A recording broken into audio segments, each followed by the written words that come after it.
kababayan, Assalamualaikum warahmatullahi wabarakatuh. Madayaw, ugmaayong adlaw kaninyong tanan. Magandang araw sa inyong lahat.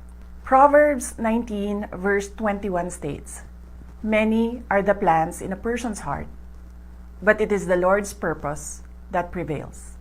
It took me 47 years to understand that my life was never meant to be only mine. Unlike others, I may not have been born to chase happiness. For a long time, I questioned the weight of responsibility to my family, to my country, and to everyone who called on me. Today, I have peacefully accepted that my life is unlike any other.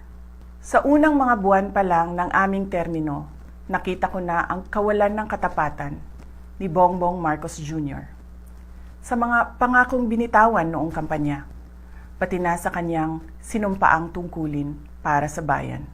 Dahil hindi ko kinayang maging bahagi ng 2025 national budget na tadtad ng katiwalian, pinili kong umalis sa gabinete. Kahit alam ko na mula pa noong 2023 na ang magiging kapalit nito ay ang aking impeachment. Mga kababayan, humihingi ako ng paumanhin. Patawad kung tinulungan kong mahalal si BBM bilang Pangulo ng Pilipinas. Patawad kung hanggang ngayon ay marami pa ring Pilipino ang nalulunod sa baha ng dahil sa malawakang korupsyon. Patawad kung lantaran ang pang-aabuso sa ating mga institusyon para sa pansariling interes ng mga politiko. Patawad kung patuloy ang pagtaas ng presyo ng mga pangunahing bilihin habang nananatiling kapos ang kita ng bawat pamilya. Patawad kung wala man lang tayong tunay na seguridad sa pagkain. Patawad kung may mga nagkakasakit at binabawian bigla ng buhay dahil sa kakulangan ng maayos at epektibong healthcare system. Patawad kung ang mga dinadaanan ninyong kalsada, tulay at proyektong pinondohan ng taong bayan ay madalas masira. Patawad kung ang krimen, iligal na droga at terorismo ay tila unti-unti nang lumalapit sa pintuan ng ating mga tahanan.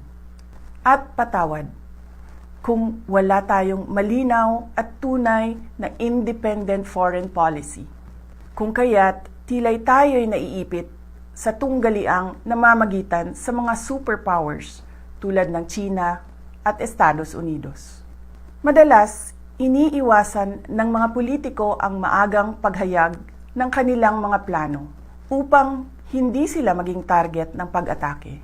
Ngunit matagal nang sinira ng administrasyong ito ang pangalan ko. Matagal na akong inaatake gamit ang buong makinarya ng kapangyarihan. Mula sa mga scripted na investigasyon na ibinalot sa katagang in aid of legislation, sa pagkidnap ng aking ama, hanggang sa mga samut-saring paratang na pilit inuulit-ulit hanggang magmukhang totoo. Marahil ay matagal na rin akong hinatulan sa mata ng iilan. Hindi ako kailanman natakot sa pagsira nila ng pangalan ko. Ngunit may takot ako para sa ating mga anak. May takot ako para sa mga susunod na henerasyon.